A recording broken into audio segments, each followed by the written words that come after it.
Hola, buenas. Hace poco he hecho una charla en Valladolid y me han llegado montones de preguntas. La charla se titulaba La moda del siglo XXI. Y bueno, por ahorrar tiempo os la respondo hablando que tardo menos. Bien, vamos allá. Las he ordenado un poco por temáticas. Tener TDAH se considera una discapacidad. Tener TDAH es una discapacidad. Es una discapacidad. Discapacidad quiere decir mayor dificultad para. Y obviamente las personas con TDAH tienen mayor dificultad para un montón de cosas. Otra cosa es que el Estado te otorgue el grado de discapacidad, que eso es otra cosa. Una cosa es tener una discapacidad y otra que el Estado te otorgue un papel, un documento en el cual se te reconoce esa discapacidad. Y si es más del 33%, además se te dan unos beneficios. Pero eso es una legalidad. Ser una discapacidad es otra cosa. Y si no fuera una discapacidad, no podría ser un trastorno. Los trastornos tienen que ser discapacitantes. Cuando las cosas salen mal, el bajo nivel de frustración tiene que ver con el TDAH. Sí, lo que pasa es que no me gusta esa terminología. Baja tolerancia a la frustración me parece una terminología injusta. No injusta, poco apropiada. He escuchado a veces frases del tipo, los niños tienen que aprender a aburrirse, los niños tienen que aprender a sufrir, los niños tienen que aprender a tolerar la frustración. Yo no creo que eso sea cierto. No creo que uno deba aprender a aburrirse. Uno debe aprender a entretenerse para no aburrirse. Y uno debe aprender a resignarse para no frustrarse. Pero no es que haya que tolerar la frustración igual que haya que tolerar el sufrimiento. O sea, hay cosas que no son tolerables. No es bueno, no tiene nada de bueno. Aburrirse no es nada bueno, sufrir no es nada bueno, frustrarte no es nada bueno. De todas maneras, la respuesta es sí, las personas con TDAH les cuesta más. ¿Es efectivo el neurofeedback? No, la respuesta es no. Para TDAH, no. El neurofeedback, bueno, lo publica la Lancet, que es una revista muy chula. Para TDAH el neurofeedback no es eficaz. Eso no quiere decir que no es eficaz para otras cosas. ¿Qué consecuencias tendrá una persona no tratada que tiene TDAH? Mayor probabilidad de cosas feas en la vida, sencillamente. Mayor probabilidad de sufrir, mayor probabilidad de divorciarte, de no ir a la universidad, de drogas, mayor probabilidad de todo lo feo de la vida. Pero bueno, por otro lado, como con muchos otros trastornos, ¿eh? O sea, tener muchos trastornos y no tratarlos implica unos riesgos. TDAH más que unos y menos que otros, pero es lo mismo. ¿Los TDAH tienen falta de empatía? No. Tener empatía y no tener empatía no tiene nada que ver con el TDAH. Sí que es cierto que algunas personas, agravado por su TDAH, sufren en esta vida mucho y cuando uno sufre mucho tiende a desconectar la empatía. La empatía es un lujo del medio. Los que tienen muchísimo y los que tienen muy poco no se pueden permitir el lujo de ser generosos con los demás. Tienen muy poco, tienen demasiado. La empatía es una estrategia de supervivencia para los del medio. Los que ni tienen de todo ni tienen de nada. Para compartirlo. Ante una crisis de frustración de un niño con TDAH, ¿cuál es la mejor actitud que debe tomar el adulto? No es una cuestión de actitud, es una habilidad que se llama heterogestión emocional, que es aprender a gestionar la frustración de otras personas. Es difícil de explicar, tiene una serie de pasos, validar la emoción, acompañarla emocionalmente. Algunos son muy difíciles porque no es lo que tienes que decir, sino cómo te tienes que mostrar. Pues si tengo un niño frustrado porque quiere un coche, yo no debo intentar disimular o despistarle. Esa es la estrategia secundaria. No es que sea mala, es que no es la buena. La buena es ser capaz de centrarnos en la emoción. Veo que estás frustrado, querías el coche y no lo vas a poder tener. Jo, lo siento mucho. Y el niño llora, y tú lo aguantas. Ya sé que es muy triste porque querías el coche, ¿verdad? Ya, eso se llama frustración y es muy frustrante, ya lo sé. Entonces, tú haces resignación interna, tú te resignas para acompañarle a él en esa resignación. Es como coger un imán y cuando se acerque ir alejándote, ir llevándole poco a poco, desde la frustración, y él vuelve a la frustración y tú vuelves a la frustración. Tiene razón, es muy frustrante. Vaya mierda, ¿eh? No poder tener el coche, joder, qué mal. Y luego te resignas, tú te vas frustrando y resignando hasta que le vas llevando a él. Es una habilidad complicada, la verdad. Sobre todo si no la han hecho contigo. El TDAH dura toda la vida. Naces y mueres.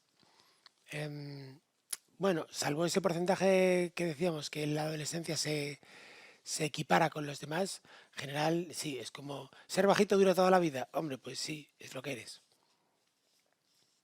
Se logra conjugar la realidad que vive el niño y el adulto con TDAH, la realidad de la sociedad. Vale, creo que esta persona nos ha enterado de un tema. Mira, el 50% de los papás de un TDAH tienen TDAH. Es decir, muy probablemente tú o tu mujer lo tengan. Y se ha integrado en la realidad de esta sociedad a la perfección. Bueno, a la perfección. Sufriendo más que si no tuviera TDAH. No te digo que no. Con más traumas, con más mierda en la mochila, pero conjugar la realidad se conjuga.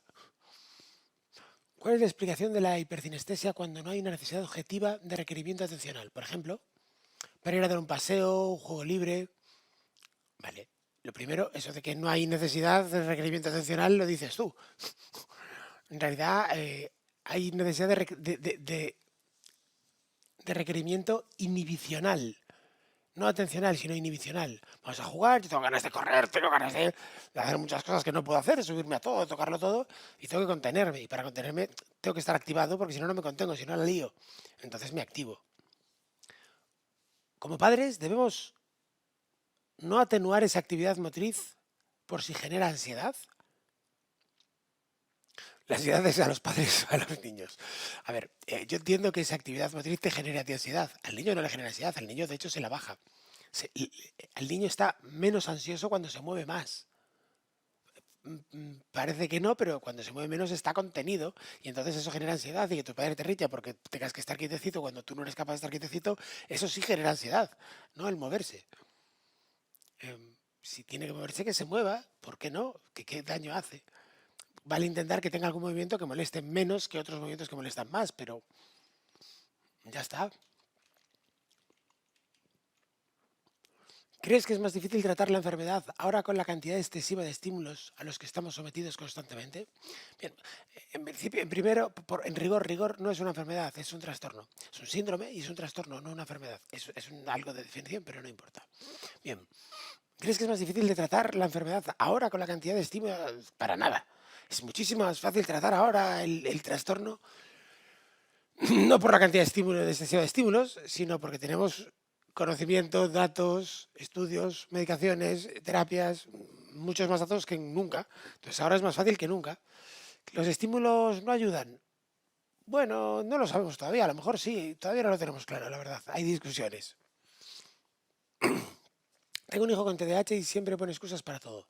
Además, miente mucho. Por más que le hago ver que no tiene que mentir, no lo consigo. ¿Qué hacer para que no se excuse? Vale, tienes que diferenciar las dos cosas. Una cosa es una justificación. Cuando hago una justificación tienes que pedirle que te lo repita sin tono justificatorio. Bueno, robé el banco, es que tenía envidia a mi vecina, yo también quería un Jaguar. Vale, repítemelo sin tono justificatorio. Que sí, que robé un banco. Que le tenía envidia al vecino y lo robé. En fin, ya no te estás justificando. La justificación no tiene que ver tanto con la verdad o no. La excusa puede ser verdad, pero lo pones en un tono que suena que entonces ya no te tienes que sentir culpable. Y tú lo que quieres es que se sienta culpable. Por eso, ¿qué es lo que te fastidia realmente de las excusas? No que sea verdad o no, sino que no se siente culpable al excusarse. Entonces lo que tienes que pedir es que repita la misma frase, pero cambiando la emoción. Bien, en cuanto a las mentiras, si tu hijo te miente es porque tú le estás obligando, como todas las personas del mundo. Tiene un buen motivo para mentirte y no debería, eres su madre.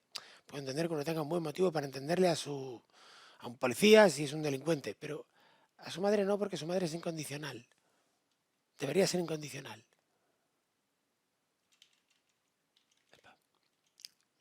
Hay más niños o niños con TDAH. ¿Y quién se defiende mejor en la sociedad? Vale. En rigor, oficialmente hay 3 niños por cada niña.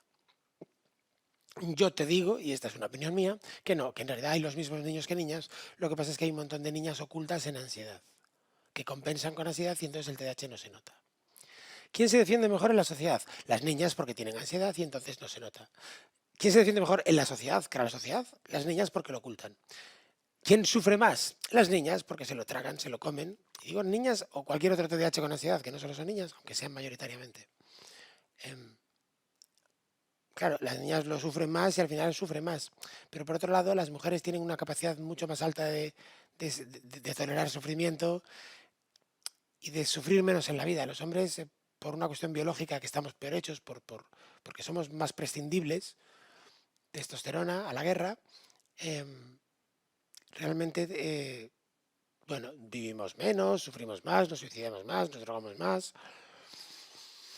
Podría ser cultural, sí, mi creencia es que es más bien biológico.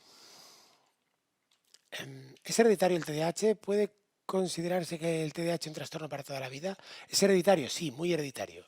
La causa es genética al 80% y la heredabilidad es del 45%. Esto quiere decir que la mitad de los padres de un TDAH tenéis TDAH. Y si no, 30% de tíos, 45% de hermanos. Es decir, son como setitas. Donde hay uno, hay muchos. Eso a veces dificulta mucho los diagnósticos porque te encuentras con una familia, dos TDAHs y normaliza mucho las cosas, ¿no? Pues pierde, bueno, normal. Y lo normal no es tan normal. ¿Puede considerarse para toda la vida? Sí, es para toda la vida. ¿Crees que hay más casos de aislamiento o de bullying en colegio hacia personas que sufren TDAH? Puede ser, seguramente. Pero también creo que haya más casos de agresores que sufran TDAH, tanto de agresores como de víctimas. Sí, seguramente sí.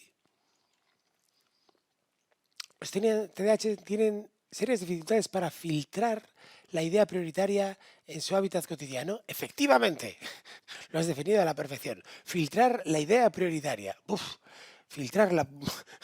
Estoy llenando el mismo de frustración.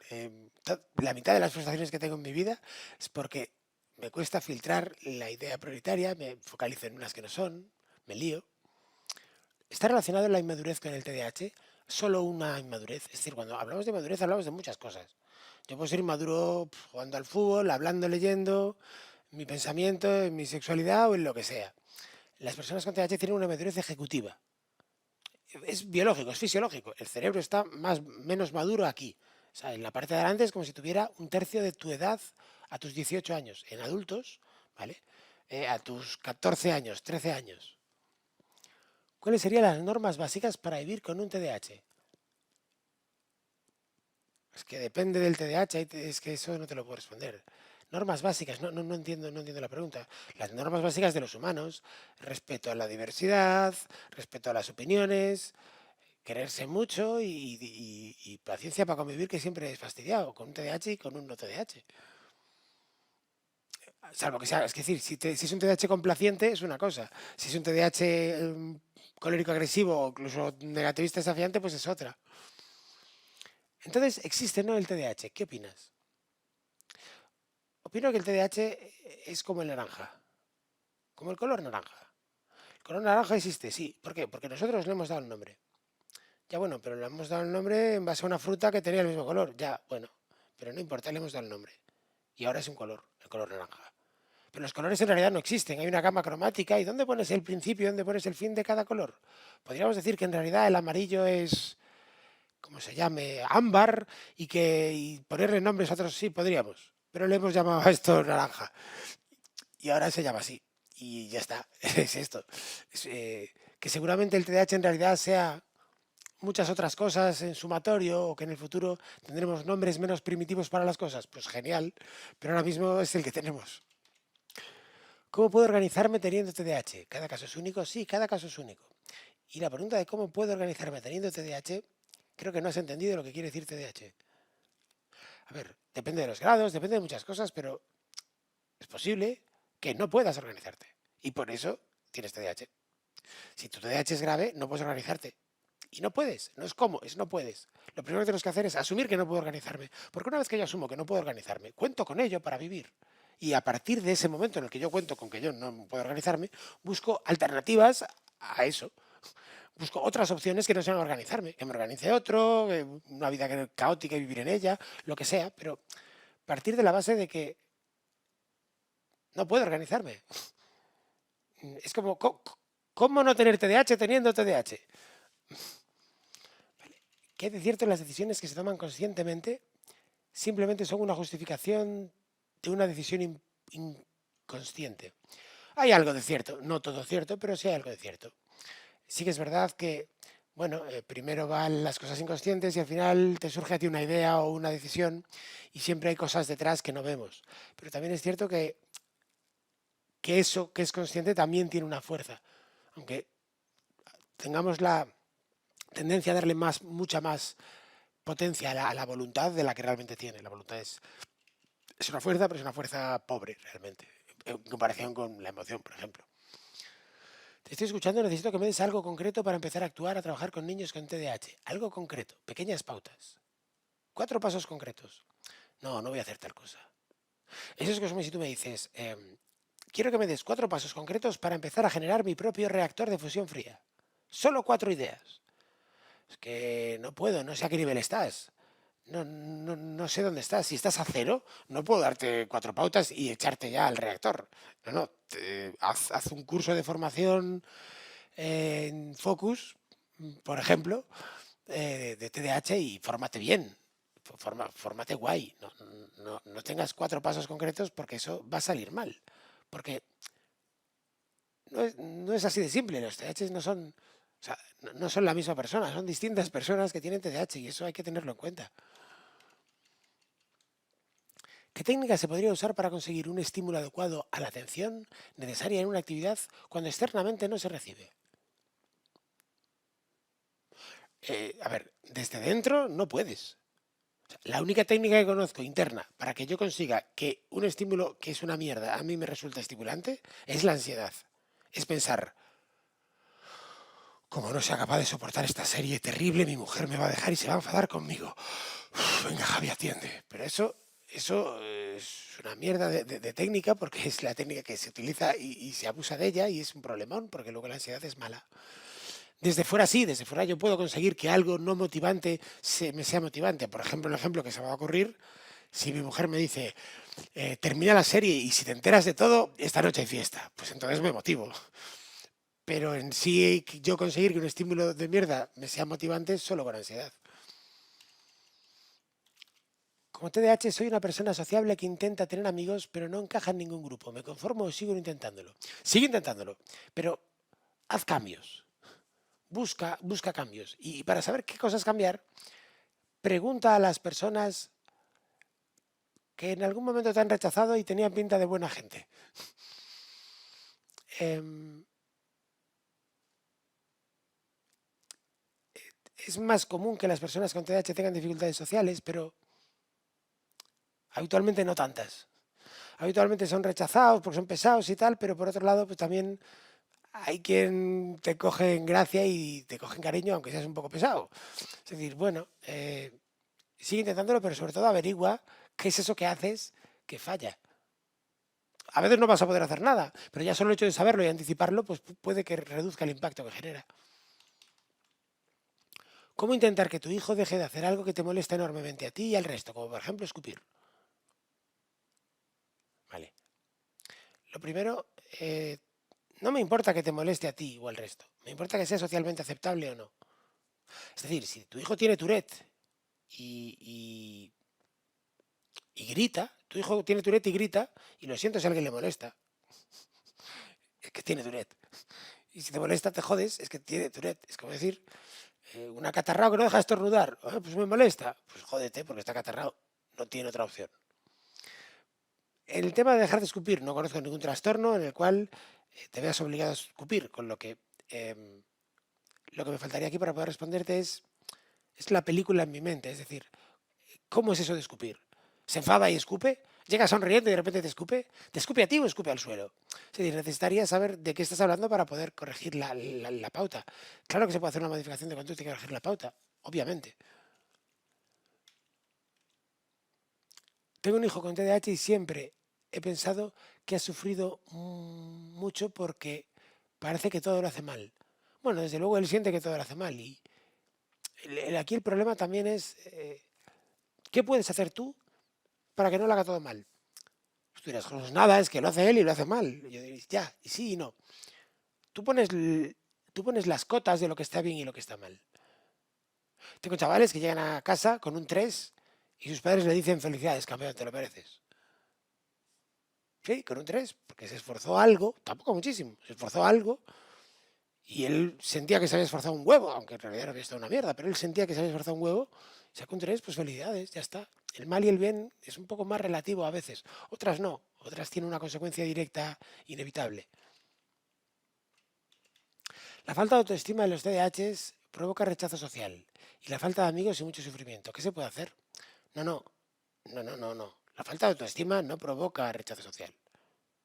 El rechazo social provoca falta de autoestima.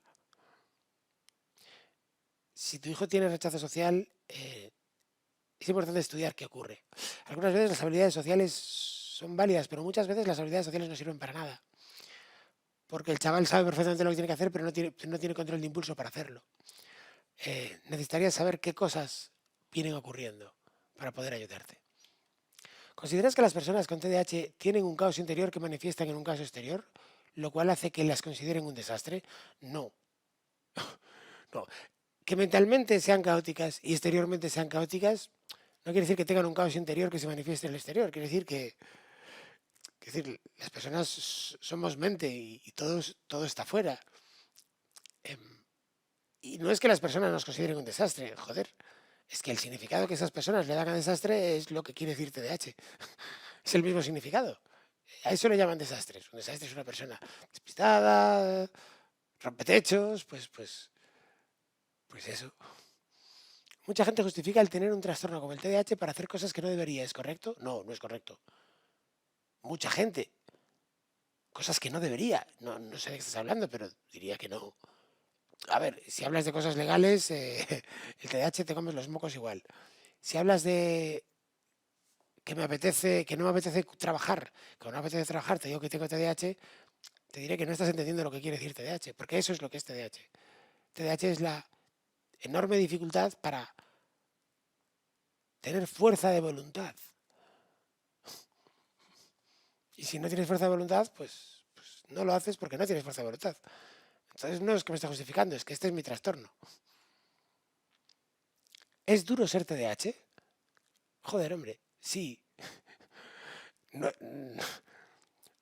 no es como ser guapo o rico, es más bien como ser feo. ¿Es duro ser feo? Hombre, sí, es duro ser feo. ¿Es terrible? No, no, puede ser feo y feliz perfectamente. Ahora, siempre es mejor si no te ayuda en la vida, vamos. ¿Cuándo aprendes a comprenderte y a quererte? No aprendes a comprenderte. Logras comprender trozos de ti, nunca todo, como nadie. Pero a quererte, tú no logras llegar a quererte. Tú, la autoestima no existe. La autoestima es un eco de la estima que te viene de fuera. Si nadie te quiere en tu vida, no te puedes querer tú a ti mismo. Entonces, aprendes a quererte cuando te sientes querido por los demás. Si no, lo que aprendes es a resignarte con el amor que te das a ti mismo.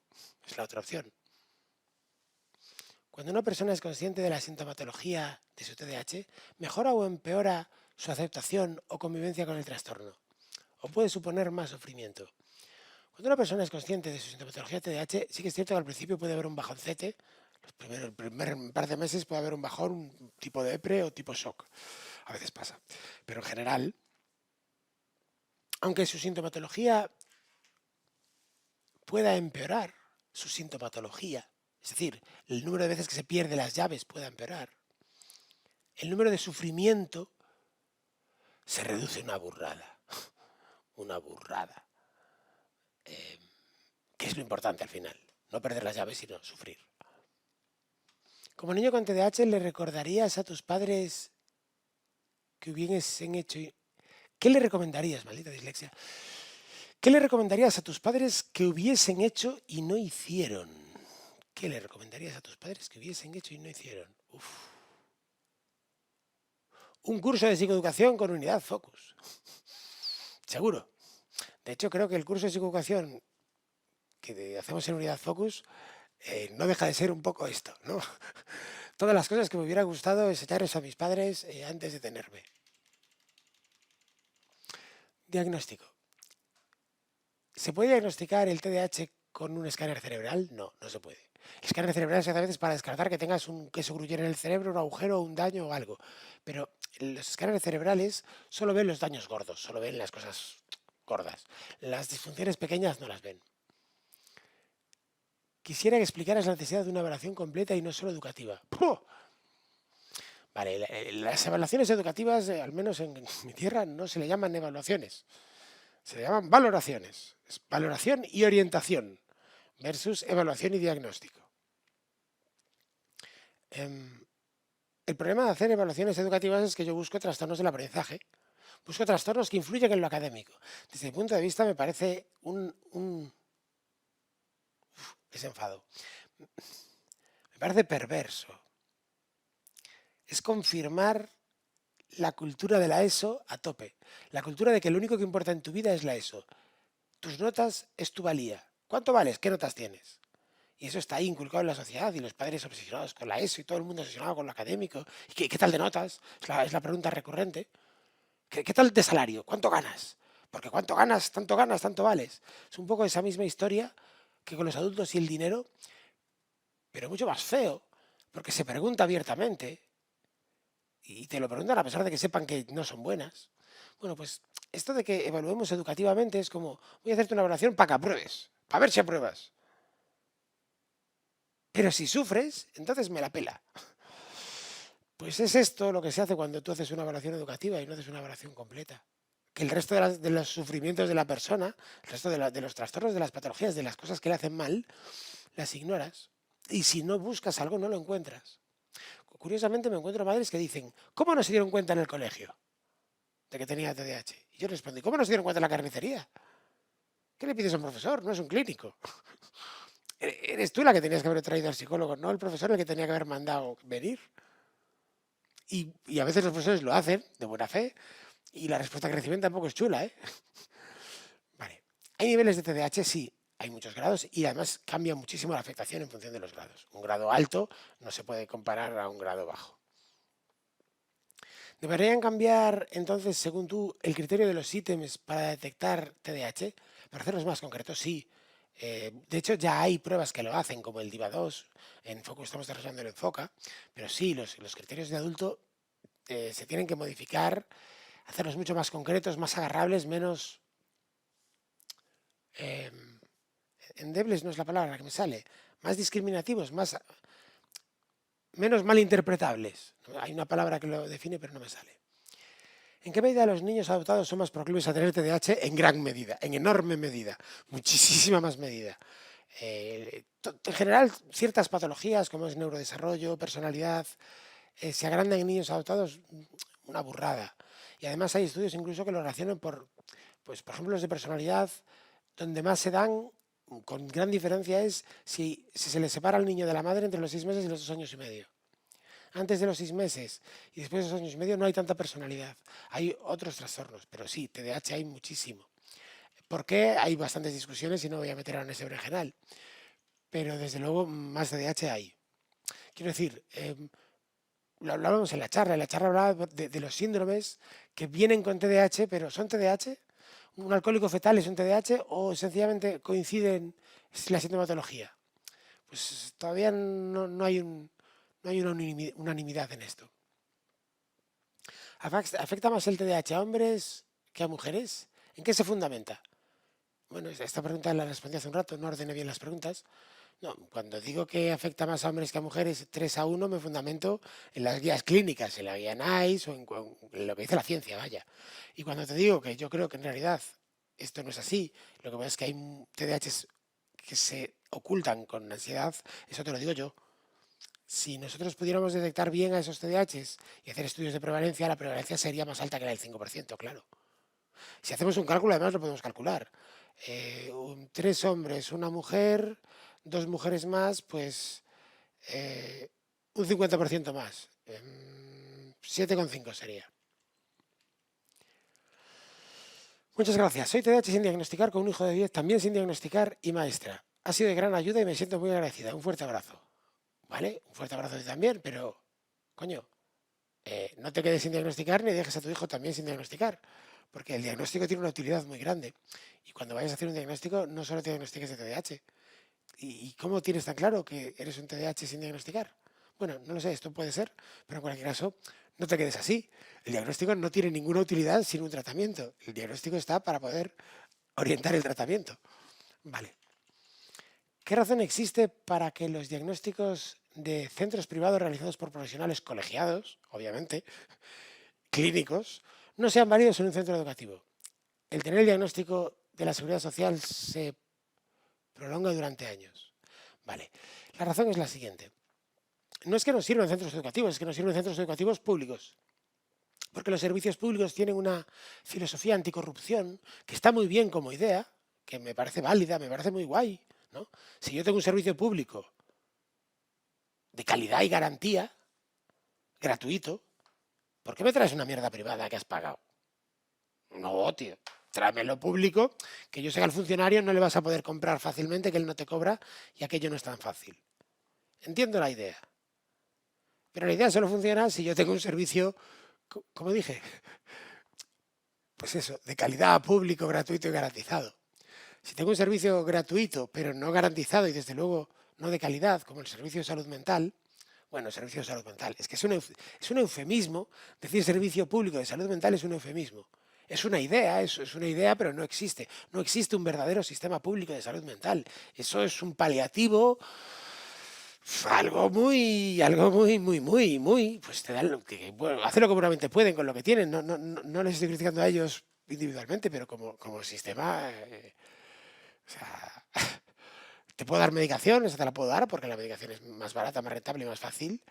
Ahora una terapia ya puedes estar mal, ¿eh? Ya puedes estar mal. ¿Qué riesgos hay de que pues, me estaba calentando con lo de antes. O sea, he intentado ingresar a personas que estaban tremendamente mal muchas veces y creo que una en toda mi carrera lo he logrado, hasta el punto de que dejé de intentarlo. ¿Qué riesgos hay en el propio diagnóstico, que el propio diagnóstico provoque una autoestigmatización y sea peor el remedio que la enfermedad? Vale, no existe la autoestigmatización, ese concepto no existe. La estigmatización siempre se contagia. Y se contagia precisamente así. Cientos de psicólogos en el mundo están estigmatizados. Yo también. Para mí no es igual de fácil decir a una persona, tienes alta capacidad, tienes TDAH, tienes un retraso mental leve. No me es igual. Y se nota. Y cuando digo retraso mental leve, me tengo que preparar mejor, porque lo que siento es distinto. Bien, cuando uno le comunica a otro, tienes un TDAH o tienes un trastorno de personalidad, en la expresión, ahora lo estoy exagerando, pero en la expresión es donde está la clave. Si tú a una persona le dices lo que tiene y la persona no tiene estigma previo, la persona no va a haber estigma.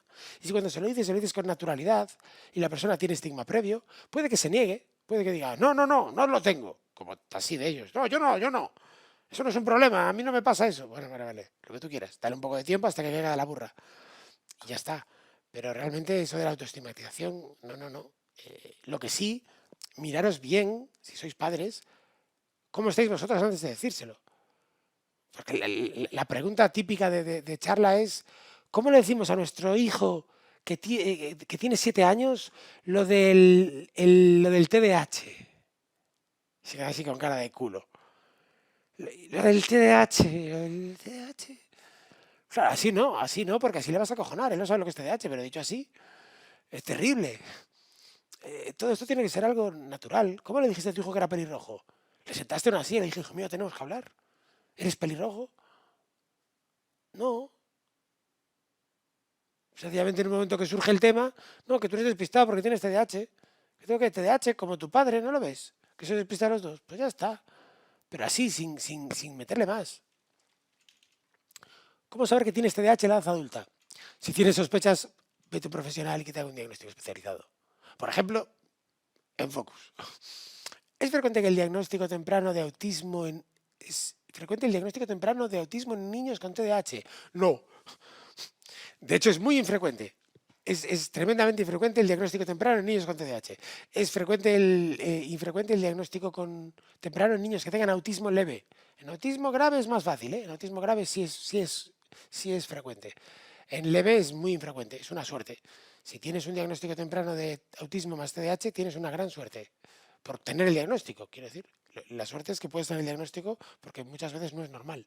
Sobre todo cuando con un TDAH por grave que sea y con un autismo leve, un Asperger que se llama. ¿Un TDAH diagnosticado tardío puede generar más problemas que uno diagnosticado antes? Puede no, estadísticamente lo hace. Estadísticamente, cuanto más tarde sea el diagnóstico, mayor comorbilidad hay. Por eso cuando hacemos una evaluación a un adulto y a un niño cambia tanto. Cuando yo hago una evaluación a un niño, en una evaluación a un niño suelen salir pues 3 trastornos. TDAH, un aprendizaje y otra historia más, a lo mejor.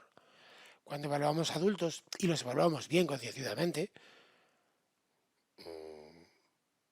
te salen 2 o 3 más de media, hablo, ¿no? O sea, salen más cosas, porque al final vivir toda una vida ya genera mochila y esa mochila genera patologías. Pero vivir toda una vida con TDAH, eso genera muchas más, claro. Soy una madre con un hijo con TDAH, yo también tengo TDAH. Como tú has dicho, el diagnóstico me lo tuve que hacer privadamente, claro, y a mi hijo también, ya. Lo que no encuentro es la medicación ni terapia adecuada para tener una calidad de vida aceptable debido a la ansiedad y para mi hijo también. Vale. Hoy en día tienes la suerte de que por la pandemia o por lo que fuera, ya todo funciona online. Yo prácticamente mi trabajo de terapia es online.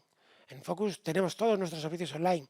Hay algunas excepciones con algunas terapias concretas o con cosas que de niños, con algo de neuropsicología, pero incluso en la neuropsicología mucha gente es capaz de hacerla online. Eh, Busca una unidad especializada en TDAH y que también sepa de ansiedad. Y ya que tenéis TDAH y ansiedad, os recomiendo un artículo que se llama TDAH y el teléfono rojo. Echaros un ojo que os va a gustar. Si como adulto crees poder tener TDAH, ¿cuáles son los pasos a seguir para poder ser diagnosticado? Paso 1, escribes a info@unidadfocus.com. Y paso 2, le pides a la persona que te atienda que quiere ser diagnosticado. info@unidadfocus.com. Vale. El TCL, el tempo cognitivo lento, no se puede confundir con TDAH sin hiperactividad. Vaya si se puede. Es más, no solo se puede, es que de lo que sabemos hasta ahora, el 45% de los TCL tienen TDAH y el 45% de los TDAH inatentos tienen TCL, pero en distintos niveles. Y bueno, esto es todo muy reciente y todavía estamos viéndolo, ¿no? Pero es lo que parece con lo que sabemos. Con lo que sí es muy fácil confundirlo.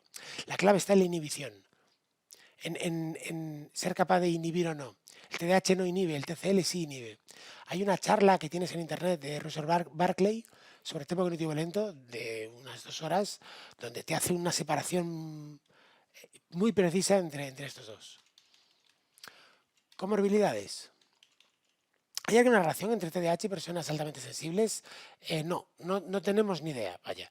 No, todavía del PAS conocemos poco, aún estamos diferenciándolo bien del TEA, los dos tipos de PAS que hay, el PAS más hiperempático y el más sensorial, como para saber qué relación tiene TDAH. Yo imagino que sí la va a haber, porque imagino que el PAS es un trastorno del neurodesarrollo, pero esto lo estoy imaginando. Tratamiento para depresión de 20 años. ¿De 20 años deprimido o tener 20 años de tener depresión?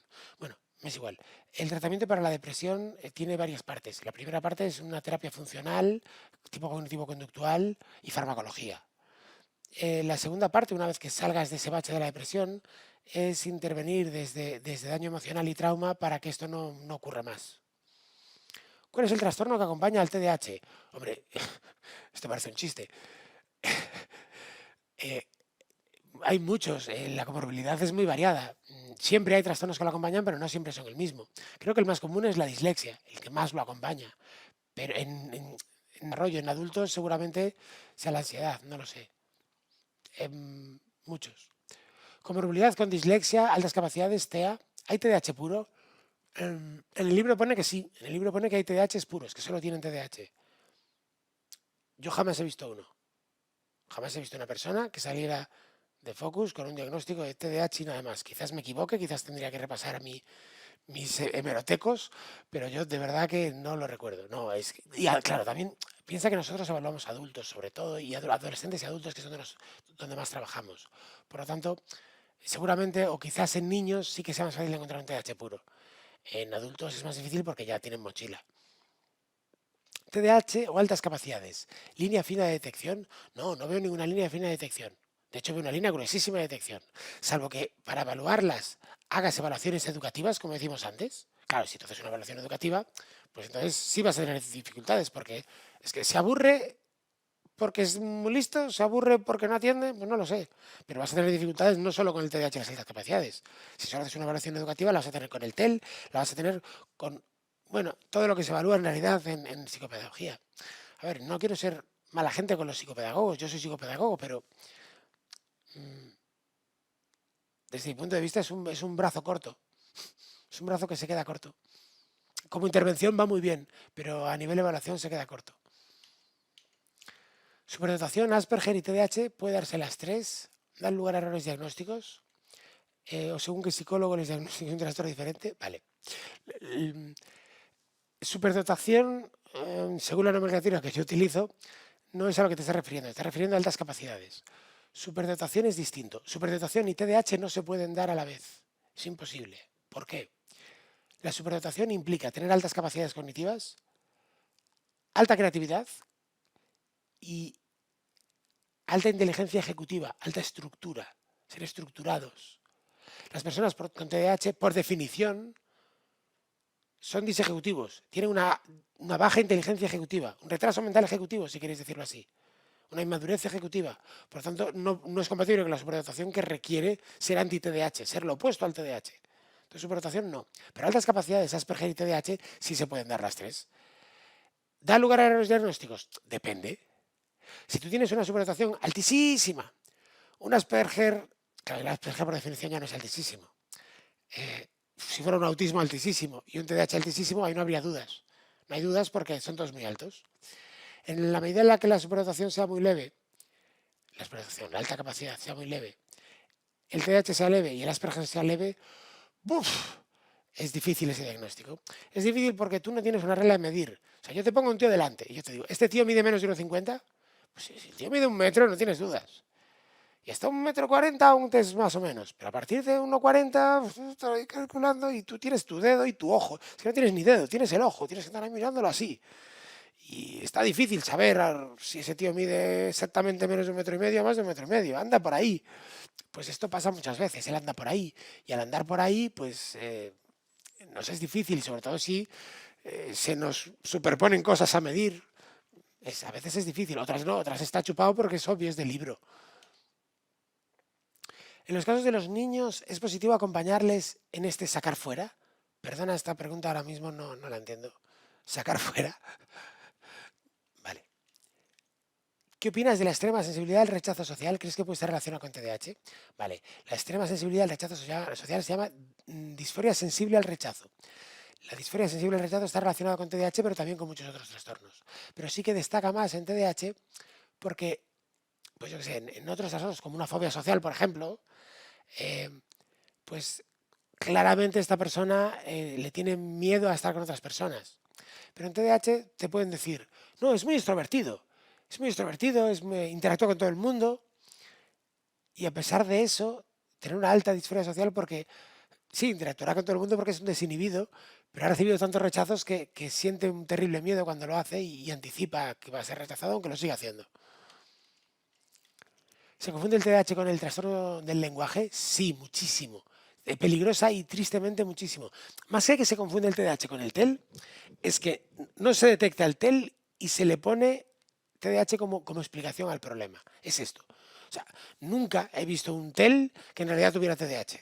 O sea, una persona que llega a consulta con, no, yo tengo un TEL y en realidad tuviera TDAH y no TEL. Yo esto no lo vi. Ahora, personas que llegaban con el tengo un TDAH, en realidad tenían un TEL o un TEL y un TDAH, pero mayormente un TEL, muchas. Soluciones para el TEL. Intervención logopédica tempranísima, cuanto antes mejor. Y soluciones no es la palabra que yo utilizaría, sino cómo amortiguar el TEL. ¿Hay comorbilidad de TDAH, autismo? ¿Las asociaciones correspondientes os coordináis? Perdón por esta risa. No. Las asociaciones correspondientes bastante tienen con sobrevivir como para coordinarse. Puede que encuentres alguna que se vaya a coordinar, pero es una asociación. Una asociación es una asociación, tienes que entender lo que es una asociación. Una asociación es un grupo de ovejas que se juntan para defenderse de los lobos. ¿Y quiénes son los lobos? Las administraciones y los profesionales. Yo soy un lobo. ¿Por qué? Porque yo os estoy intentando vender la moto. Como todos los profesionales, al final son profesionales y cobran. Y cuando yo os digo, sí, venir a Focus, pues es porque soy un lobo.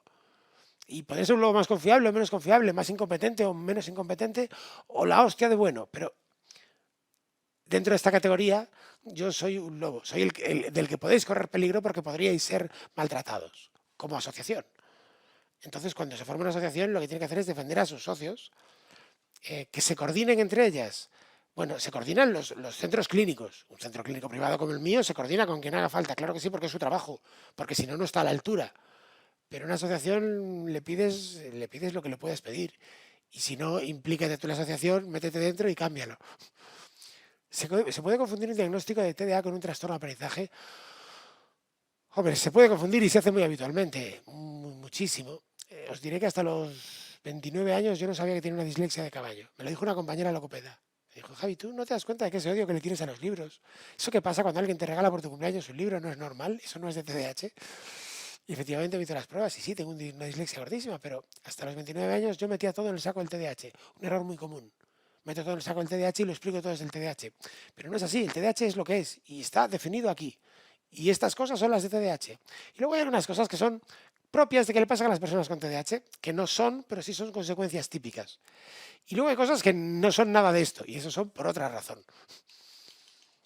¿Cómo gestionar el TDAH y las altas capacidades? Gestiona el TDAH y no las altas capacidades. Hay profesionales que no van a estar de acuerdo. Bueno, seguimos pronto a las capacidades, creo que lo explicaré luego. Sufrimiento fetal y TDAH. ¿Puede haber relación? No, hay relación. Hay mucha relación, de hecho. Cuando hablamos de que el TDAH tiene un 80% genética y un 30% ambiente, ese 30% ambiente mayormente es sufrimiento fetal. No solo, también, pues, qué pasó en el embarazo, si me bebía alcohol o fumó, pero si hay sufrimiento fetal, aquí lo tienes. Fiebres de más de 40, ciertas cosas que ocurren a los 2 años, antes de los 2 años de vida, quiero decir. Cosas que ocurren en neonatos, pues influyen mucho. Soy mamá de un niño con... No voy a ser capaz. Es que me está lejos la pantalla y no leo bien. A través de la fundación se está estudiando la relación entre hipoandroplasia y TDAH. Vale. Eh, Esto es un síndrome, ¿vale? Es un síndrome que muchas veces viene con TDAH. Hay muchísimos síndromes, muchísimos que vienen con TDAH muchas veces. Y esto es mucho lo que hablábamos en la charla de, ¿a esto les vamos a llamar TDAH o no? Yo no digo que sí o que no me posiciono. Sencillamente hay una serie de personas que muestran la misma sintomatología que TDAH dentro de un cuadro mayor. Y aquí el libro, el DSM, a veces te deja hacerlo y a veces no. Por ejemplo, si yo tengo un trastorno por atracón dentro de una bulimia, no me deja hacer el diagnóstico por atracón porque se da por hecho que la bulimia siempre lo lleva. Otras veces no, otras veces me dices, no, en este caso diagnostica siempre los dos. Entonces, en el caso de los síndromes, en principio estamos en discusión de si se diagnostica el TDAH aparte o no. Conseguimos mejorar después de haber estado con una psicóloga. ¿Qué podemos hacer? No sé si esta pregunta me la copiaron mal, pero si conseguisteis mejorar después de estar con una psicóloga, continúa con esa psicóloga. Págale bien. Si es un no, como me tiene pinta, porque además no hay mayúscula, te recomiendo el artículo que tengo en la red de Leyes de la Salud Mental. Pones Leyes de la Salud Mental Unidad Focus. Y asume que una psicóloga no te va a ayudar. Vas a necesitar conocer a montones de psicólogos hasta que uno te ayude. ¿Cuántos? No lo sé. Quiero decir, yo a los 15 años conocí a una mujer, me casé con ella y tuve hijos. Ya. Otras personas tuvieron 20 novias antes de tener hijos. Vale, todo está bien, pero no pretendas que tu primera novia sea la que te dé los hijos, porque te puedes llevar un chasco. Con la psicóloga un poco lo mismo. ¿Cómo que, dónde y con quién podría buscar para mejorar nuestra situación? ¿Cómo, qué, dónde y con quién? ¿Qué profesionales? ¿Cómo? Por internet online. ¿Dónde? Unidadfocus.com. ¿Con quién? Pues conmigo y todo mi equipo. A veces me hacéis unas preguntas. Mira que a mí se me da fatal esto de vender cosas y de hacer publicidad, pero me lo ponéis a huevo. Vamos a seguir. Venga, medicación. ¿Cuál es tu opinión respecto a la medicación? ¿Qué opinas de los medicamentos utilizados para tratar el TDAH? En general, de los medicamentos opino lo siguiente. Cuando te ayudan son maravillosos. Cuando no te ayudan es frustrante que no te ayuden. Esta es toda mi opinión. Quiero decir, no termino de comprender cómo después de 3000 años inventando un laboratorio, cogiendo hierbas, analizándolas para sacarle exactamente la sustancia química que queremos que nos ayuda, en la dosis exacta que nos va a ser de ayuda. Y después de todo este proceso, vamos y nos decimos que es mejor comer hierbas y hacerte infusiones de té. No tiene sentido, lo natural no es mejor que las medicinas. Las medicinas son muchísimo mejores que lo natural. Lo natural no es controlado, la medicina sí. Em, si existe un medicamento, es porque el medicamento potencialmente es bueno. Pruébalo. En general, con la medicación, pruébala. Yo tengo que tomar medicación, pruébala. Y después de probarla, mira lo que te hace y luego, con eso que te hace, toma las decisiones que tengas que tomar libremente. Siempre tú libremente. Y si eres un niño, también tú libremente. ¿En España se comercializa algún estimulante más que el metilfenidato? Sí, la anfetamina. Formato lisanfetamina, el Banse. Un Ferrari de medicación. Una composición hecha para no poder drogarte nunca con ella. O sea, te puedes tomar 30 cajas que no te hacen efecto. Bueno, es una maravilla de la ciencia. ¿Qué hacer cuando tu hijo es mayor de edad y sigue estudiando y se niega a seguir con la medicación? Nada. Tu hijo es mayor de edad. Y aunque fuera menor de edad, lo acabo de decir, si una persona no quiere tomar medicación, no la debe tomar. Porque si la obligas, luego la odia. Y puede que la necesite en el futuro y no la quiera tomar porque la odie porque tú le obligaste. Eso va mal. En general, obligar a las personas está mal. Va mal. Y sobre todo cosas que tienen que repensar. Si yo tengo que vacunarte un día en tu vida y te obligo, o una vez al año tengo que obligarte y tener un Cristo contigo, me da igual. Tú odias las vacunas, odias las agujas, tienes fobias, lo he hecho mal. Pero bueno, es un día. Pero estudiar es algo que tienes que hacer un huevo de tiempo. Y si te obligan, te lo joden. Obligar a alguien, una sola persona en la vida, implica joderle todas las demás veces que esto le pase. Piensa en el sexo, algo tan maravilloso como el sexo, algo genial, divertido, teta, de lo mejorcito que hay en el mundo. Bien, pues con que una jodida vez en tu vida te violen, te lo joden. Te joden todas las demás relaciones sexuales que tengas en tu vida. Lo puedes tratar, puedes mejorar, lo puedes reparar, pero de primeras te las joden. No obliguéis a vuestros hijos a nada. Y si es un mayor de edad, ni te cuento. Ya, ya verá él si la medicación hace falta y si no, pues volverá a tomarla. Todos mis chavales dejan la medicación en algún momento y yo también. Y luego pues vuelves a tomarla. El gran problema es la escuela. Bueno, bueno, quizás discrepe. Quizás el gran problema sea la interpretación que los papás le dais a la escuela. ¿Qué pasa cuando la medicación no funciona? Pues que no funciona y no se toma. Se prueban las demás medicaciones que hay, que no solo hay una, se prueban las 2, 4 e incluso hasta 8, sobre todo las 4 principales, y si no, pues de segunda y tercera línea, se prueba todo lo que se puede probar y si no funciona nada, pues a tirarse medicación. Se ajustan expectativas a voy sin medicación, porque obviamente es distinto. Es decir, yo quiero ser ingeniero de minas, vale, hijo. Para ser ingeniero de minas, con medicación, tienes que estar 6 años puteado de tu vida sin fiesta. Si tú te haces psicología, derecho, vas a estar muchísimo de fiesta. Si tú te haces comunicación audiovisual o magisterio, todo de fiesta. Pero si tú te haces una ingeniería de minas, nada de fiesta. Tú eliges. ¿Y si es sin medicación? Pues mira, si es sin medicación, en lugar de 6 años, vas a tener que estar 14 años, sin fiesta, estudiando. No pasa nada, lo puedes hacer, sí, pero el precio es mayor, tú verás si te interesa. ¿Qué putada no tener medicación? ¿Qué putada no tenerla? Lo siento. ¿Qué le vamos a hacer, joder? Puedes hacer magisterio y más fiesta. ¿Qué efecto hace la medicación en un TDAH? Los estimula. Son estimulantes y los estimula. Cuando los estimula, ya no tiene necesidad de estimulación interna, de ansiedad, de hipercinestesia y la disfunción ejecutiva, gran parte de la disfunción ejecutiva, la parte temporal no, pero muchas de las partes de la disfunción ejecutiva desaparecen ante la estimulación. ¿La medicación es una ayuda? ¿Es indispensable? ¿Se puede vivir sin ella? Vaya pregunta. En TDAH la medicación no es necesaria. No es un cáncer que te vayas a morir. No, tú puedes vivir sufriendo toda tu vida y sin ningún problema, como han hecho tus padres con TDAH, tus abuelos con TDAH y tus bisabuelos con TDAH. Toda la vida ha habido personas con TDAH, no había medicación y sufrían como todas las demás personas, no más. Vamos a poner que sufrían el doble en la vida que el resto de las personas, pero vivían. Si en la vida se puede sufrir mucho más de lo que sufrimos ahora, ¿eh? Imaginaos vivir en la Edad Media por un momento, manda huevos. Es decir, nuestra capacidad de sufrimiento es muy grande. Lo que pasa es que no nos gusta nada sufrir, preferimos ser felices. Y ahí está de la medicación, pues nos ayuda a ser más felices, ya está. ¿Se puede vivir sin ella? Sí, más infeliz también, no pasa nada. ¿Se está medicado durante toda la vida es necesario? No. Es más, llegado un momento con la medicación, cuando el médico te da te da la independencia, que te dan pues, unos márgenes para moverte, pues si un día tienes un día duro aquí, si un día es un día hablando aquí, cómo dejarla, cómo volver a ella, cómo entrar, cómo salir, pues tú te das tus propias vacaciones cuando te da la gana. Sí que es verdad que llega un momento cuando llevas bastante tiempo con medicación y un día te haces unas vacaciones que al tercer día ya no te soportas. Al tercer día dices, joder, no me acordaba lo cansino que era perderlo todo, estar todo el día en la inopia y pues vuelves a medicarte. Bueno, eso es una decisión que tienes que tomar. Es como ir con gafas o sin gafas. Lo decides tú cada día. Cuando llega un niño a la adolescencia, la medicina deja de funcionar, se altera mucho y no sabe controlar las emociones. Ve al psiquiatra e intenta ajustar la medicina. Si la medicina funcionaba de niño, lo esperable será que aunque cambie el formato, logréis otro cóctel farmacológico que llegue a funcionar. Sería lo esperable.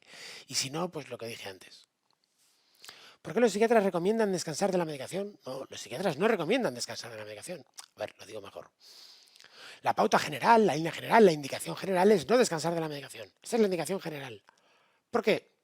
Porque la gente suele descansar de la medicación por lo académico, la maldita escuela de siempre. Es la obsesión de que el TDAH es un problema de escuela, cuando el TDAH no es un problema de escuela, es un problema de organización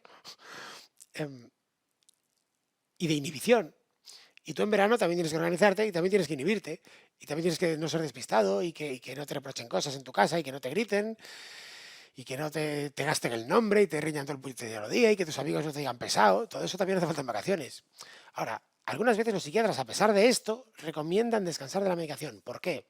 Bien, pues por la balanza beneficios contras. A lo mejor tenemos un chaval que le daba algunas contras bastante grandes y en época de vacaciones tampoco tiene tantas dificultades a nivel de inhibición o de rechazo de amigos o demás. Y sus padres están muy bien formados porque se han formado haciendo cursos de psicoeducación en Focus y lo tienen todo dominado. Vale, en ese caso pues se puede dejar la medicación si es que el chaval lo pide porque él está mejor. Si el chaval te dice, no, yo estoy mejor con ella, pues se la das. Es una balanza. Y si, por ejemplo, tiene problemas de alimentación, pues para que recupere un poco de peso en verano, hay muchas cosas que poner, o sea, hay muchas razones para en un momento dado mejor descansar de la medicación. Muchas razones. Hay que hacer una balanza y ver que la balanza siempre esté equilibrada. La hiperestimulación en los primeros años de vida puede ocasionar TDAH, que yo sepa no, y me atrevería a jurarlo, vamos. Hiperestimulación, es que esto me sorprende. No, pero ¿sabes lo que sí puede generar TDAH en los primeros años de vida? La hipoestimulación. Esto sí. Y especialmente si es afectiva. Es decir, si yo cojo a un niño, no le hago puñetero caso, lo tengo ahí parado todo el día y ni hablo con él, ni miro con él, ni interactúo con él, el niño un poco se me atrofia. Y entonces salen trastornos de neurodesarrollo, entre ellos TDAH. Eh, sobre todo afectivamente, no le doy cariño, no le hago, ay, no interactúo con él, pues sí, claro que ahí sí, pero por hiperestimular, por estar todo el día cuchi, cuchi, cuchi, por eso no. No sé médicos por medicar, así no molesta en clase. Bueno, voy a intentar interpretar lo que me quieres decir. No, bajo ningún concepto toleraría que a ningún chaval se le medicase para no molestar. Bueno, es que mi TND vibra. No, no, no. A los niños se les medica para no ser maltratados. Es para esto. Esta es la razón que yo tengo para medicar a todos los chavales que medico. Es para evitar el maltrato. Nada más. Sobre todo a los pequeños estoy hablando. Cuando crecen un poco, se les medica para capacitarles. Para darles la posibilidad de hacer cosas que si no, no podrían hacer. Cosas para encajar en el mundo, sí, pero esas cosas. Y de adultos lo toman para poder cumplir sus metas. Como tener una familia, un trabajo. Pero para no molestar jamás medicaría. Es que no. No, no, yo no funciona así. ¿Algún producto natural no farmacológico para tratar de mejorar las conductas de TDAH en la edad adulta? Iba a decir una burrada. Vale. ¿Algún producto no. Terapias puede. Mm, deporte ayuda un mínimo, pero ayuda algo. Mindfulness ayuda un poco. Ciertos deportes de concentración pueden ayudar a entrenarlo un poquito, pero tomar mucho omega 3 de niño muy pequeño ayuda un poquito. Moscas, no, al revés. Derribar cazas a mosquitazos. Es decir, no, no, no. Mm, estás peleando contra Goliat y le soplas. O sea, no. El producto que tenemos es farmacológico y es cojonudo, seguro, es el producto más seguro de la farmacología conocida. El metilfenidato tiene 10 años más evidencia de seguridad que la aspirina. No existe ningún producto más seguro que el metilfenidato, porque con ninguno se armó la marimorena que se armó con el TDAH, que se le drogamos a los niños, y no sé, y además con tantos niños con TDAH, que funcione tan bien la medicación, pues había pasta para investigar y para hartarse de ver cómo en los estudios una y otra vez es seguro. No, no tienes por qué tomar productos naturales que no existen, además. ¿Qué puedo hacer si no me recetan la medicación por la seguridad social porque llevo un marcapasos? Coño, pues pensar en tu corazón y reajustar tu vida y invertir más en terapia. Mm, Entiendo que con un marcapasos la gente no se arriesgue, lo entiendo. Yo tampoco lo haría. O sea, yo juntaría a 5 especialistas de la Virgen y si dicen que no, y ya está. Especialistas en el corazón, psiquiatras, no psicólogos. Ahí en esta discusión un psicólogo no pinta nada. ¿Un automedicado puede tener periodos sin medicación o debe medicarse siempre? No, yo tengo periodos de sin medicación cuando me da la gana. Ojo, se discute más con tu parienta, pero bueno. Conducta. Trastorno oposicionista desafiante y TDAH. Bueno, oposicionista desafiante es como se le llamaba antes, ahora se le llama negativista desafiante. Pero bueno, ¿hay relación? Sí, hay una enorme relación. De hecho, autores como Barclay creen que es la misma cosa. Yo no. Yo creo que son cosas distintas. Creo que existen muchos TNDs que no tienen TDAH, pero sí que es verdad que la mayoría de los TNDs tienen TDAH, también porque el TND se genera al calorcito de algo que el TDAH necesita. Es decir, el TDAH es una persona descontrolada que necesita vías de tren para ir controlado, necesita una estructura, necesita un control externo que le llamamos. Pero si ese control externo se genera siendo controladores, con opresión, y es una línea muy fina porque la palabra es la misma, control, en el momento en el que maltratamos un poquito con este control, es donde es la gasolina del TND. El TND nace del exceso de control. Nace como déjame en paz, déjame ser libre, me estás asfixiando. Tengo un hijo TDAH que es continuamente desafiante. Si digo A, él dice B. Si le digo que haga algo, él lo hace más y con una sonrisa. ¿Qué puedo hacer? Bueno, lo primero, mirar si tiene un diagnóstico de TND, que es lo que parece. Y si tiene un diagnóstico de TND, eh, entonces tienes mucho que hacer. Vale, como estamos en conducta, pues un poco lo pongo ya encima de la mesa. Todas las personas que tengan TND o tengan dudas, que se lean un libro que se llama El oso, la capa y la espada, que lo tienen gratis también en internet, y que se vean un vídeo de una charla que tengo que hice hace poco que se llama ¿qué es el TND? No sé, unas 2 horitas. Em, y que empiecen a ir a terapia, los padres. Tratar un TND tratando al niño es inútil como un culo en el codo, no vale para nada. Si tienes un TND tienes que tratar a los padres, porque los padres son la solución.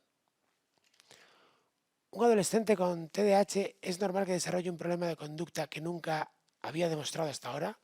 No, normal no es. La mayoría de los TDAHs adolescentes no generan trastornos de conducta y la mayoría de los adolescentes tampoco. Ahora, ¿es una opción? Sí, es una opción. Y si es una opción y se llama TND, pues ahí la tienes. Pero también se puede llamar trastorno de conducta, aunque un trastorno de conducta no se inicia tan claramente en la adolescencia. Bueno, habría que verlo, podría ser. No sé, tendría que ver qué tipo de trastorno de conducta, pero a olfato o un trastorno de conducta disocial o un trastorno de conducta negativista desafiante. ¿Cómo podemos distinguir una conducta negativa desafiante típica de la rebeldía preadolescente bueno, imagino, de un trastorno? Em, vale, el punto donde empezamos a hablar de TND es el punto donde el desafío es seco. ¡Jo, mamá, no quiero ir! Esto no es un TND. ¡Anda, porfi, porfi, porfi! Esto no es un TND. Que te digo que no quiero ir. Esto tampoco es un TND. No. Esto empieza a ser un TND. Que no. Mucho más TND. Que no me sale de los cojones, hostia, déjame en paz, puta pesada. Esto es un TND en toda regla. Y no sigo a más niveles del TND que se pueden. Pero un poco ahí visteis el punto, ¿no? Cuando se llega a TND, que esto es lo de siempre, es una altura. Aquí no le llamamos, aquí sí. Y el punto en el que le llamamos es ya donde hay un desafío directo que te estoy diciendo que no, que me dejes, joder. Esto ya es, aquí ya empezamos a entrar TND. Lo anterior es un problema de conducta. Típica rebeldía adolescente. Perdonadme, no. La típica rebeldía adolescente no va así. Los adolescentes no tienen por qué ser rebeldes. Los adolescentes solo son rebeldes en un mundo donde se les trata como a niños cuando son adultos. Por eso son adolescentes. Con 12 años. Con 12 años tiene la edad del pavo, pero no es rebeldía como tal. Si hay rebeldía es porque algo está yendo mal, porque no estamos respetando sus ritmos. Si respetas sus ritmos de evolución, sus ritmos de autonomía, no tiene por qué haber esa rebeldía adolescente. Adolescentes, drogas, TDAH. Sí, generalmente sí.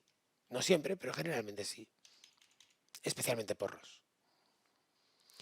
Bueno, pero como el resto de la población, por otro lado. Más que los demás, sí, más que los demás, pero en general vivimos en una población donde los chavales de 16 años, el 20% de ellos fuman porros los fines de semana. O sea, un huevo. ¿Qué hago cuando mi madre me putea y se pone como una loca? Ay, pobre. Vale, sé que tu madre te putea, es verdad. No te lo voy ni a negar, te putea. Pero no lo hace para putearte. Te putea, no lo dudo. Pero su intención no es putearte. Y se pone como una loca, no, no se pone como una loca. Ella no se libra. Tú estás loco porque tienes un trastorno y eres un trastornado. Y tu madre también. Y los humanos somos así. Y se pone como una loca porque se desregula, pierde el control, por sus patologías, por la crianza de mierda que le dieron tus abuelos y por muchas otras cosas. No te voy a decir que no hagas nada por defenderte y que eso está bien y que aguantes a tu madre y que pongas la otra mejilla. No te lo voy a decir porque no es justo. Porque tú estás siendo maltratado también por ella y tú eres el niño.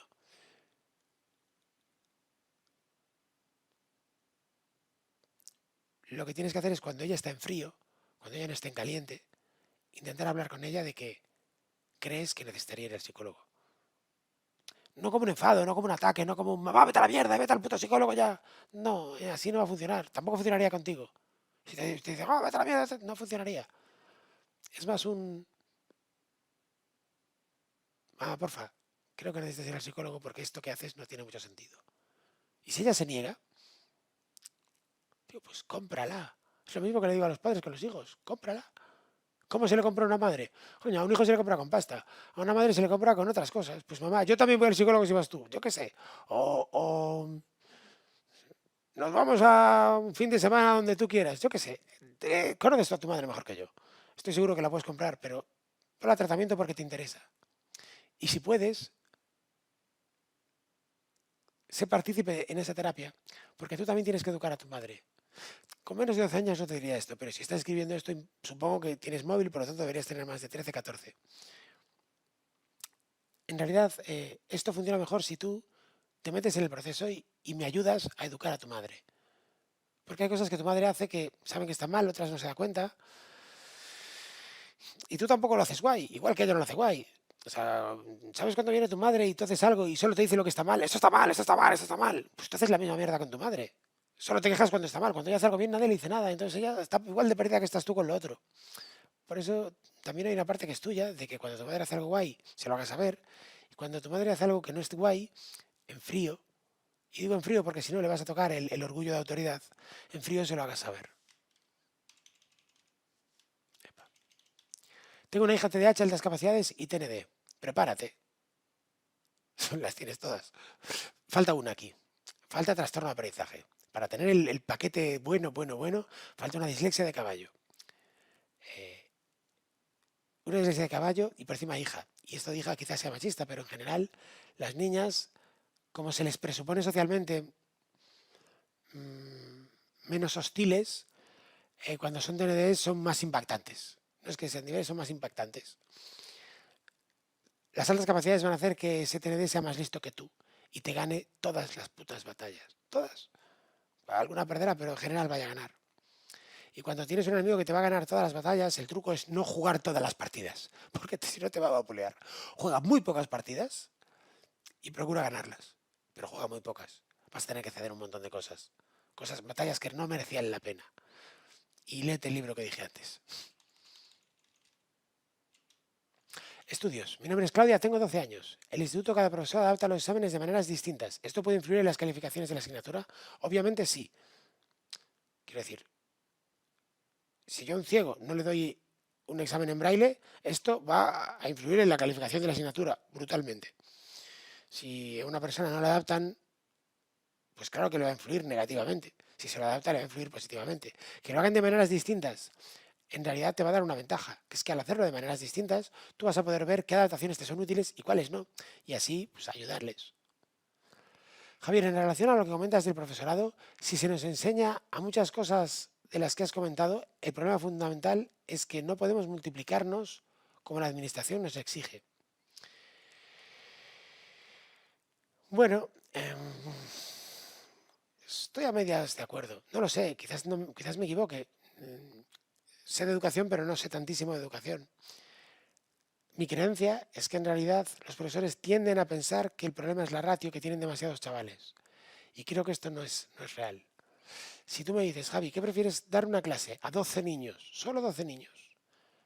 Yo ya parto de la base de que son 12 niños difíciles, de FPB o TDAH todos, vale, pero 12 niños, tú solo 12 niños, o tú y dos personas más a 50 niños, sin lugar a dudas. Yo y dos personas más a 50 niños. Oye, ahorramos gente. Sí, porque yo y dos personas más podemos dar clases a 60 niños. También. Porque uno puede estar centrado en el show. ¡Hola, chicos! Y uno es el show. Y los otros dos, uno hace de apoyo a la persona y el otro hace de apoyo al rebaño. Y se funciona en equipo. Y si me canso, me agoto, me está sacando de quicio el gilipollas de la cuarta fila que estoy por gritarle, le hago un gesto a mi compañero y de repente entra él en escena como copresentador y yo me voy a su puesto. Y nos rotamos de forma que nos calmamos un poco y nos gestionamos nuestras emocioncitas. Por eso no creo que el problema del profesorado sea de cantidad de profesores, sino del formato de formación que se os da, de las posibilidades que se os otorgan luego, porque no podéis hacer lo que os da la gana, bueno, otros muchos problemas. Y la selección la selección del profesorado es terrible. O sea, seleccionarlos así vamos. ¿Qué pasa cuando no te ofreces seguridad el orientador del colegio y no puedes repetir las pruebas con otro profesional? Ah, vale. ¿Qué pasa cuando el orientador del colegio hace unas pruebas que luego no te dejan repetir porque tienes que pasar dos años hasta poder repetirlas? Pues es una putada, la verdad. Esto me ha pasado 1000 veces. Y cuando el profesional las pasó medianamente bien, bueno, pero cuando ves en un WISE un error claro de un orientador, que no le culpo, que es orientador, que nadie esperaba que lo hiciera bien, pero yo no entiendo que lo hagan. A los orientadores se les exige saber de todo, ser todólogos, y también de psicología y de pase lo que pase, anda, manda al orientador. Eh, Esa figura hay que reubicarla. En mi percepción como maestra, creo que el déficit de atención está generalizado, y no solo en la infancia. Quizás por los cambios tan rápidos e incongruentes de la sociedad. Esto nos lleva a organizar una nueva escuela, no solo para niños con TDAH. Esta no será escuela puesta que los objetivos no son los mismos que hace años. Será otra institución. No, perdona. Lo siento, pero no. La escuela es una institución creada para formar a los niños para el futuro que les ha de venir. No será la escuela que tú recuerdas. A lo mejor una escuela. Y la de mi padre ni te cuento. Mi padre no recuerda la escuela como algo sangriento, con sangre por las paredes de los bofetones y los barazos. Y por suerte mi escuela es otra escuela, pero sigue siendo escuela. Y la del futuro será una escuela que enseña a los chavales a vivir en el futuro, no en el pasado. Em, el déficit de atención no está generalizado y no tiene nada que ver con los cambios rápidos, desde luego ni incongruentes de la sociedad. Lo que ocurría antes es que matábamos el TDAH a hostias, con trauma y con miedo, de forma que las personas tenían el arousal alto, la estimulación alta, a base de miedo. La medicina que estimulaba el TDAH era una hostia. Y tú estabas ahí acojonado, generándote otros muchos traumas que luego en los adultos nos preguntamos, ¿de dónde viene? Lo tengo todo en la vida. ¿Por qué será que estoy deprimida? No me falta de nada. Sí, te falta infancia. Lo siento.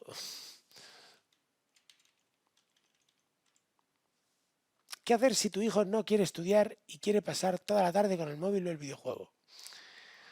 Pues convéncele. Convéncele de lo bueno que es estudiar para él. Y si no, que no estudie. Si no estudie, intenta buscarte un amigo fontanero y que se ponga a su lado. Mira, yo tengo de mis mejores amigos, hay dos en concreto, En general, de mi panda estudiamos casi todos, pero hay dos que no estudiaron. Hay dos que cuando terminaron la GB, uno se fue con un amigo del padre, es electricista, y otro con el padre y es fontanero. Bien, pues os podéis creer que ambos los dos, teniendo cada uno unos dos empleados, ganan mucho, mucho, mucho más dinero que yo, pero más del doble. Manda huevos. Joder, se supone que soy un psicólogo de éxito y referencia y la polla Popeye. Bueno, pues el fontanero gana más que yo. O sea, lo que quiero deciros es que hoy en día los estudios no son lo que eran. O sea, el jazz joven y sobradamente preparado de La Peña, aquel anuncio que había antes que se parecía de La Peña y te decía jazz joven y sobradamente preparado. Y así es mi generación, todos sobradamente preparados, pero mal, a la cola del paro, con 3 carreras, así. Sobradamente preparados fue una gran cagada del señor de La Peña y de todo el marketing que había detrás. Eh, lo siento mucho, pero no. En general estamos preparados para ser maestros, para hacer nuestro trabajo, pero no para subir más de lo que debemos. Falta profesorado y profesional especialista en los centros. Bueno, profesional especialistas me refieres a profesores. Yo no creo que los profesores estéis preparados para ser maestros, pero ni de lejos. Ni de lejos. Estáis preparados para ser maestros en un mundo en el que ya no existe. Estáis preparados para ser maestros en un mundo en el que los niños estaban asustados y mostraban respeto por miedo. En ese mundo, lo que hoy se conoce como ser maestro era eficaz, o eficaz dentro de lo que es ese mundo. Pero para ser maestros hoy, desde el buen rollo y sin tolerar ningún tipo de maltrato, no lo estáis. Ni de lejos. Pero ni de lejos, ¿eh? Vamos, algún profesor, es que conozco alguno que sí no está. Pero no tanto por lo que aprendió, sino por cómo es él, o por lo que aprendió fuera de la universidad, por gamificación, o cosas así. ¿Qué opinas de los niños con TDAH se les medique con una pastilla? Gracias. Esta se me coló, tenía que estar arriba. Opinó que son medicaciones y está muy bien. Javi, ¿tú estás tratado con farmacología? Esta tampoco iba aquí. Sí, yo estoy tratado con farmacología desde hace muchos años. Ay, y qué bien, qué maravilla. Por ejemplo, ahora mismo estoy rodando esto mm, más tarde de que se me bajara la pastilla. Estoy sin medicación y lo estoy pasando mal para atender a lo que dice en el CERAO ese. Porque al estar sin medicación me disperso muchísimo y divago. Ante las largas jornadas de estudios, ¿qué trucos podemos utilizar para mantener la atención? Si me lo pregunta un chaval, le diré que hay muchos trucos, pero que no puedo decirte cuál es el bueno porque tienes que ir probando. Pues yo, por ejemplo, estudiaba metido en un armario con tapones internos, tapones externos, echándome agua con hielo, agua fría constantemente por encima. Pero hay chavales que necesitan variar ciertas cosas, que no necesitan el frío, necesitan calor, que necesitan luz del sol, cuando la mayoría necesitamos cerrar la cortina calicontra, que no haya sol. El sol en general los TH nos viene mal, por muchas razones. En general somos nocturnos y hay persianas cerradas. ¿Cómo sería una clase ideal para un alumno con TDAH? Una en la que el profesor fuera Chema Lázaro, una de gamificación, una en la que todo, absolutamente todo, fuera una aventura. Esa. ¿De qué manera se deben adaptar los docentes a los alumnos con TDAH? Me encuentro que no están preparados. Sí, pero no creo que el problema sea adaptar a los profesores para el TDAH. El problema no es el TDAH, el problema son los niños. En eso sí estoy de acuerdo con el profesor anterior. Los profesores no estéis preparados para dar clase a niños. No se trata de que los niños de hoy en día estén más dispersos por las tecnologías, no. Es que los niños son dispersos en general, salvo que se les asuste. Y entonces, como son dispersos, los profesores tienen que tener eso en cuenta. Los TDAH son más dispersos, pero en general los profesores tampoco lo hacen bien con los chavales no TDAH. ¿Qué estrategias educativas destacarías para trabajar con un alumno? Y le voy a borrar el TDAH. Gamificación. Gamificación, gamificación, gamificación, gamificación, hasta la médula. Mirad, hace poco sale un estudio cojonudo que me encantó, que demuestra que personas con título universitario saben menos de historia que personas que tienen la ESO solamente, pero, o no sé si tienen la ESO o no la tenían, pero vamos, personas que habían abandonado los estudios tempranamente, pero en la infancia habían jugado a un juego llamado Assassin's Creed. Y sabían más de historia las personas que habían jugado al juego Assassin's Creed en la infancia, hacía 15 años, que las personas que habían estudiado en la universidad. y con selectivo y tu pollas en vinagre. Un videojuego que jugaste hace 15 años te enseña más de historia que todo el sistema educativo junto. Vaya, salvo personas que hayan estudiado la licenciatura de historia. Estos no, pero los demás de todos. Esto demuestra que los videojuegos son una mejor forma de aprendizaje y los juegos son mejor forma de aprendizaje. ¿Podrías decirme algunas pautas para hacer en las aulas para mejorar el comportamiento de alumnos con TDAH? Ser más entretenido, más intenso, más emocionante, querer más a tus alumnos para que tus alumnos te quieran más y así ser un estímulo más alto para ellos. ¿Hay deportes en los que las personas con TDAH podrían destacar? Sí, y deportes que no. Quiero decir, no hay deportes para TDAH, es igual que no hay deportes para pelirrojos. Pero hay deportes en los que los pelirrojos podrían destacar, seguro. TDAH y música. TDAH y música. Robel de Extremadura. Sí, muchos. De hecho, músicos con TDAH a patadas. Tienes unos cuantos. Vamos, no te faltan. Es una profesión muy válida para TDAHs, muy del momento de la inspiración. Si era otra la pregunta, a mí me llegó esto. Vale, chicos. eh, una última. ¿Podría contactar contigo? Oh, ya, podrías contactar conmigo. Eh, Hacemos cursos, formación para padres, hacemos diagnósticos exhaustivos, para adultos también, y lo tenemos absolutamente todo online, con lo que claro que vas a poder contactar conmigo online siempre. Y además puedes formarte con nosotros sin necesidad de pagar a nivel sesiones privadas en montones de cursos que tenemos de formación para padres, para profes, para profesionales y en distintas patologías, comunicación asertiva y un montón de cosas más. Te espero. Y a todos los demás, un abrazo y espero que les saquéis provecho a todas estas preguntas. Chao, chao.